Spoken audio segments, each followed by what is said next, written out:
Films and fans நேயர்கள் அனைவருக்கும் வணக்கம். நான் தான் உங்களோட விஜய் கார்த்திக். இனி நம்ம மூவி ரிவ்யூல பார்க்க போற திரைப்படம் நடுக்கம். மாயா படம் 2015 நீங்களா பார்த்திருப்பீங்க. ஸோ அந்த படத்துடைய ரீமேக் வெர்ஷன் கன்னடத்துல வந்துருச்சு. திருப்பி தமிழ்ல விட்டுருக்காங்க. இது என்ன மோட்டோட பண்றாங்க அப்படிங்கிறது யாருக்குமே தெரியல. ஏன்னா ஆல்ரெடி நம்ம பூஜை படத்தோட ரிவ்யூல இதை பத்தி நம்ம வந்து சொல்லியிருப்பேன். அண்ட் இந்த படத்துக்கு அதான் சொல்ல போறேன். சைத்தன்யாவோட டைரக்ஷன். நீங்க மாயா படம் பார்த்துருந்தீங்க அப்படின்னா இந்த படம் உங்க சாட்டிஸ்ஃபை பண்ணுமான்னு தெரியல. ஏன் அப்படின்னா மாயா படத்துல என்னென்ன மாதிரியான பாசிட்டிவான எலிமெண்ட்ஸ் நம்ம ரசிச்சோமோ அது எல்லாத்தையுமே இந்த படத்துல அவங்க வந்து வைக்க தவறி இருக்காங்க. பட் ஸ்டில் ஒரு குறிப்பிட்ட ஆடியன்ஸ் அவங்க ஃபோக்கஸ் பண்றாங்க அப்படிங்கிற பட்சத்துல அவங்க எடுத்திருக்காங்க தெரியல. ஆனா தமிழ் ஆடியன்ஸை கண்டிப்பா இந்த படம் சாட்டிஸ்ஃபை பண்றதுக்கான வாய்ப்பு இல்லை.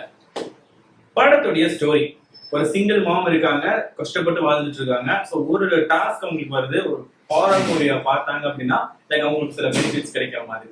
ஸோ அந்த டாஸ்க் அவங்க எடுத்துக்கிறாங்க. அதுக்கப்புறம் என்னெல்லாம் நடந்துச்சுங்கிறதான் நடுக்கம் படத்துடைய கதை. இந்த படத்துல ஆக்டிங் வைஸ் பார்க்குறப்ப ஷர்மிலி ஆகட்டும், அர்ஜுன் ஆகும், இவங்க எல்லாருமே நல்லா பெர்ஃபார்ம் பண்ணியிருக்காங்க.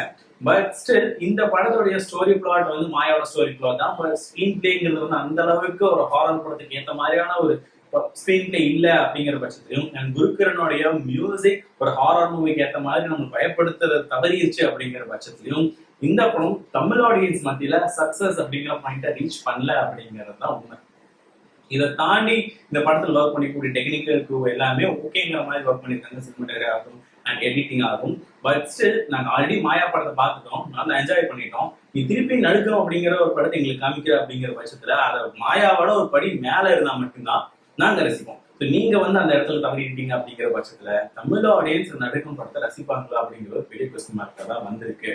ஸோ ஓவராலா இந்த படம் வந்து கனடா பேஸ்ட் ஆடியன்ஸ்க்கு, அதாவது தமிழ் படத்துல வந்து மாயா பார்க்காம நீங்க டைரக்டா நடுக்கம் பாக்குறீங்க அப்படின்னா கண்டிப்பா இந்த படம் வந்து உங்களுக்கு பெஸ்டான படமா தான் இருக்கும். இந்த படத்தை நம்ம சேனல்ல கொடுக்க ரேட்டிங் 2.5 out of 5. இதே மாதிரி வேற எதுவும் நான் சந்திக்கிறேன். ஸ்டார்டா சினிமா விஜய் கார்த்திக்.